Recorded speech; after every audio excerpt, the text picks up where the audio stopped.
और निपुण आलम बयान जी भी मेरे साथ जुड़ गए, विदेशी मामलों जानकार हैं। बहुत स्वागत है आपका भी निपुण जी। और सबसे पहले मैं आप ही के पास आना चाहूंगी सर, टीपी त्यागी सर। सर, ये जो पूरी परिस्थिति है, पहली बात तो ये कि ट्रंप ने ये मान लिया है कि वो ईरान को कब आंक रहे थे। दूसरी बात ये, अब जो कुछ भी हो रहा है सर, उसकी जो अब मियाद धीरे धीरे बढ़ रही है। तेल गैस तो हो गया खत्म, अब तो सर हर व्यापार पर हर तरीके से असर पड़ रहा है, भारत पर भी। अगर ये परिस्थितियां ठीक नहीं हुई तो आने वाला जो वक्त है वो तो बहुत ही ज्यादा परेशान कर सकता है।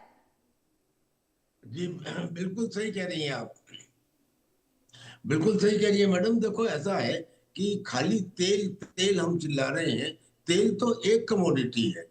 जो खतरा है वो पानी पर भी है, क्योंकि डिसैलिनेशन प्लांट्स हैं। अरब कंट्रीज के अंदर खारा पानी होता है, वो समुंदर के पानी को डिसैलिनेशन प्लांट से मेम्ब्रेन के द्वारा या भाप को कंडेंस करके पीने लायक बनाते हैं, और खास तौर से कुवैत और कतर में।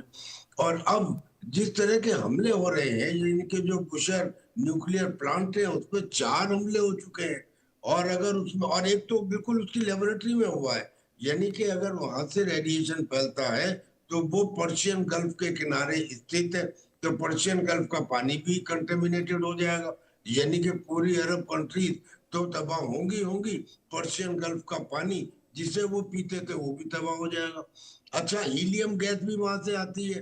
हीलियम गैस का मतलब ये है कि जो आप अस्पतालों के अंदर एमआरआई वगैरह इस्तेमाल करते हैं, या जो चिप्स बनाई जाती हैं, उसमें हीलियम गैस की जरूरत पड़ती है, वो भी रुक गई है। फर्टिलाइजर भी रुक गई है 30%। अब फर्टिलाइजर रुक गए तो आप समझ सकते हैं कि वो उनका असर किसानों पे, किसानों का असर खाद्यान्न पे, खाद्यान्न का असर हमारे घरों में रसोई के ऊपर। तो और इतना ही नहीं, ये खतरा भी बराबर बना हुआ है कि कहीं ऐसा तो नहीं कि जो हॉर्मोज में या उस एरिया में जो हमारी ऑप्टिकल फाइबर केबल्स हैं, हमारी कम्युनिकेशन केबल्स हैं, गैस पाइपलाइन है, उनको भी काटा जा सकता है। अच्छा, इतना ही होता कि स्ट्रेट ऑफ हॉर्मुज का है, अब ये कह रहे हैं वहां के पार्लियामेंट के स्पीकर ईरान के कि अब तो बाबल अंडे मंडे भी वल्नरेबल हो चुका है। यानी सऊदी अरबिया ने जो एक पाइपलाइन बिछाई थी 1200 किलोमीटर की, जो वहां से रेड सी से होते हुए जाती थी, उसके ऊपर भी खतरा मंडरा रहा है। यूनाइटेड अरब एमिरेट्स ने भी बनाई थी, उस पर भी खतरा अपना रहा है। और ये जो अल्टरनेटिव है, ये स्ट्रेट ऑफ हॉर्मुज के आधे के ही बराबर है, क्योंकि स्ट्रेट ऑफ हॉर्मुज से 2 करोड़ बैरल निकलते हैं और यहाँ से करीब 90 लाख बैरल निकलते हैं, वो उन पे भी खतरा बन रहा है। तो ये तो एक पार्ट हुआ कि भाई इसका डेंजर जो है, इसका प्रभाव जो है, कुप्रभाव, वो केवल मिडिल ईस्ट पे नहीं बल्कि पूरी दुनिया के ऊपर पड़ रहा है। ठीक है। अब दूसरी बात, अमेरिका ने दिया, अमेरिका ने कोई नई डेडलाइन नहीं दी है।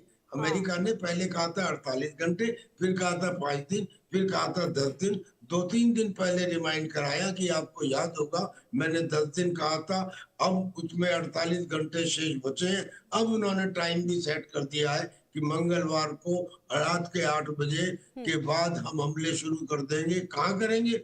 हम तुम्हारे पावर प्लांट्स पे करेंगे और तुम्हारे ब्रिजेस पे करेंगे।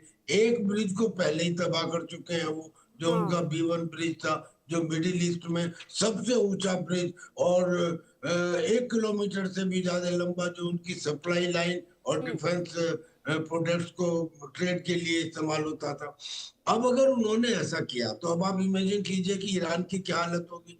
1-1.25 महीने से वहां पे इंटरनेट बंद है, वहां पानी की कमी से पहले ही जूझ रहा था, इकोनॉमी उसकी पहले से ही खराब थी। यही अब तो अगर सर सवाल उसके है टीपी ऊपर त्यागी सर, जी यही तो बात है। मतलब हम इतना पढ़ रहे हैं, देख रहे हैं, क्या ये बात जो ईरान की जो रिजीम है जो अभी फिलहाल संभाल रही है, क्या उनको ये नहीं समझ में आ रहा है? यही तो सबसे बड़ा सवाल है। मैं आती हूँ सर आपके पास, निपुण जी के पास भी एक बार मैं आना चाहती हूँ। निपुण जी, ये जो पूरी परिस्थिति है, ट्रंप की सनक, ईरान की जिद, ये पूरी दुनिया के लिए एक ऐसा प्लेटफॉर्म तैयार हो रहा है जो बहुत मुश्किलें होगा।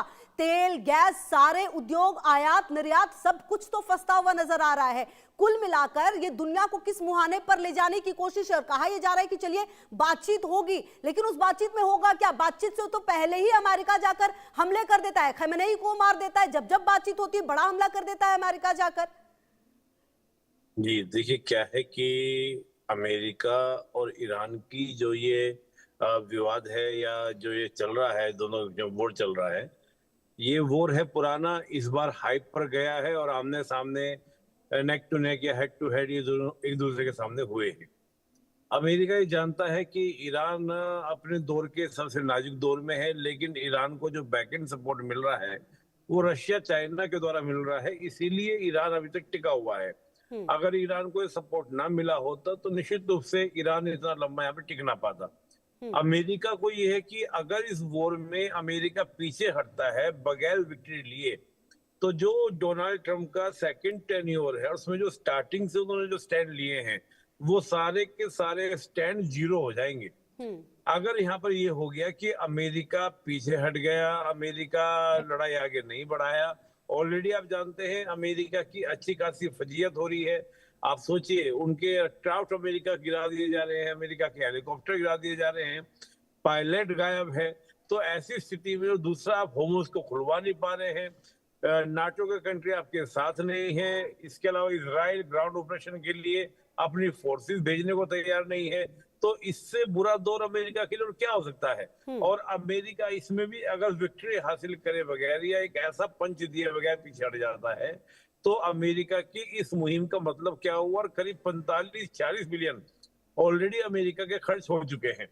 तो एक कहावत कही जाती है ना कि हाथ लगा कुछ नहीं और गिलास तोड़ा 12 आना। हाँ। वो काम अमेरिका के लिए हो जाएगा। तो अमेरिका के लिए तो ये एक कहते हैं ना, ईरान के लिए तो ये जो पूरी जद्दोजहद है अपने अस्तित्व को बचाए रखने के लिए है, अमेरिका के लिए अपने रेपुटेशन को बचाए रखने के लिए है। तो मामला जो जी। है वो दोनों पक्षों की ओर से कुछ सिचुएशन चला गया है कि एक देश ये सोच रहा है कि अगर हम हार गए या हम पीछे हट गए तो फिर तो पूरा का पूरा हमारा जो एक हमने लेगेसी बनाई है वो समाप्त हो हाँ। जाएगी। और रशिया, चीन को लगता है कि अगर ईरान का किला गिरता है तो वेस्ट एशिया में हमारा कोई भी एंट्री या गेट पास नहीं रहेगा। हम्म। तो हर देश के अपने अपने अपने इंटरेस्ट है, उसमें उलझे हुए हैं। उसका कोई सोल्यूशन निकलने का दिख नहीं रहा है, क्योंकि जो सोल्यूशन निकालने की बातें हो भी रही हैं वो उतनी स्थायी और उतनी परमानेंट हो नहीं पा रही जितनी होनी चाहिए। ठीक और है। सबसे बड़ी बात क्या है, इस बात की गारंटी नहीं है कि अमेरिका दोबारा अटैक नहीं करेगा। आज भले अमेरिका कह दे कि मैं ठीक है, ये है वो है, लेकिन अमेरिका दोबारा अटैक ना करे इस बात की कोई भी गारंटी नहीं है। ये एक बड़ी विडंबना इस पूरे वॉर की है, ये हमको समझना पड़ेगा। बिल्कुल। और जी। कहीं ना कहीं ये बात तो बहुत अहम है। टीपी त्यागी सर, अब अमेरिका और ट्रंप की क्या भरोसा किया जाए? जो ट्रंप सुबह कहते हैं कुछ, शाम में कहते हैं कुछ, सुबह फिर अलग बयान होता है। मतलब मुझे लगता है कि उन्हें याद भी नहीं होता कि शायद वो क्या कहते हैं। जो बातें वो ट्रूथ सोशल पर लिखते हैं, जिस तरह की भाषा का इस्तेमाल करते हैं, क्या लगता है आपको कि ये जो पूरा सर्कमस्टेंसेस है, कुछ बातचीत हो भी पाएगी सर? और क्या बातचीत के जरिए ये मसला आपको सुलझता हुआ नजर आ रहा है इस युद्ध का? क्योंकि इजराइल के लिए तो ये मौका चौके मारने जैसा है। जो नेतन्याहू ने 30 साल पहले शायद जो सोचा था, वो उनको लग रहा है कि अब ये एकदम कंप्लीट हो सकता है इस मोमेंट पे। जी बिल्कुल। इस युद्ध में दो कोई फायदा हो सकता है, या तो इजराइल या रशिया। रशिया को पैसे का और इजराइल को ताकत का, क्योंकि फिर मिडिल ईस्ट के अंदर कोई कंट्री उसके सामने खड़ी ही नहीं हो पाएगी।